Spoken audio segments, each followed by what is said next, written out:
Silicon வேலியிலேயே நடந்த மிகப்பெரிய business scam இது. ஒரு இன்ஸ்பைரிங் பிஸ்னஸ் ஸ்டோரியாக ஸ்டார்ட் ஆகி எப்படி ஒரு கிரிமினல் கேஸாக முடிஞ்சதுங்கிற தரமான த்ரில்லர் கதை தான் தெரனாஸ்.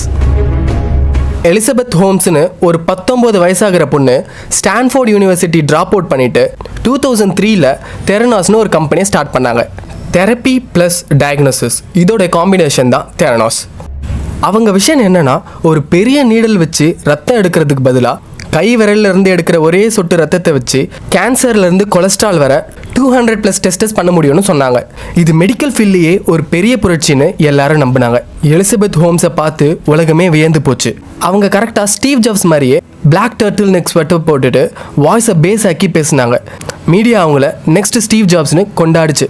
யூஎஸோட பெரிய பில்லியனர்ஸ் எக்ஸ் மினிஸ்டர்ஸ் எல்லாம் இந்த கம்பெனியில் இன்வெஸ்ட் பண்ணாங்க. தெரனாஸோட வேல்யூ 9 பில்லியன், சுமார் 75,000 கோடின்னு எவாலுவேட் பண்ணாங்க. ஆனால் உள்ளே நடந்ததே வேற. அவங்க கண்டுபிடிச்ச அந்த மிஷின் பேர் தான் எடிசன். அந்த மிஷின் ஒர்க்கே ஆகலை. ஃபேக் ரிப்போர்ட்ஸ் கொடுத்தாங்க. வெளியிலேருந்து பேஷண்ட் பிளட் எடுத்து மார்க்கெட்டில் ஆல்ரெடி இருக்கிற நார்மல் மிஷின்ஸில் டெஸ்ட் பண்ணி ரிசல்ட்ஸை கொடுத்தாங்க. 2015 வால் ஸ்ட்ரீட் ஜேர்னல் ரிப்போர்ட்டர் ஜானுங்கிற ஒருத்தர் இந்த உண்மையை எக்ஸ்பிரஸ் பண்ண உடனே டோட்டல் எம்பையரும் இடிஞ்சு விழுந்தது. இன்னைக்கு தெரனாஸ் கம்பெனி க்ளோஸ் ஆயிடுச்சு. 9 பில்லியன் வேல்யூ 0 ஆயிடுச்சு.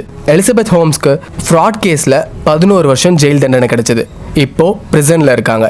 சிலிகான் வேலியில் fake it till you make இட்னு ஒரு கெத்தான டைலாக் உண்டு. அதாவது ஒன்று நடக்கிற வரைக்கும் அது நடந்துடுச்சுன்னு நம்பிட்டு கெத்தாக சுற்றுறது.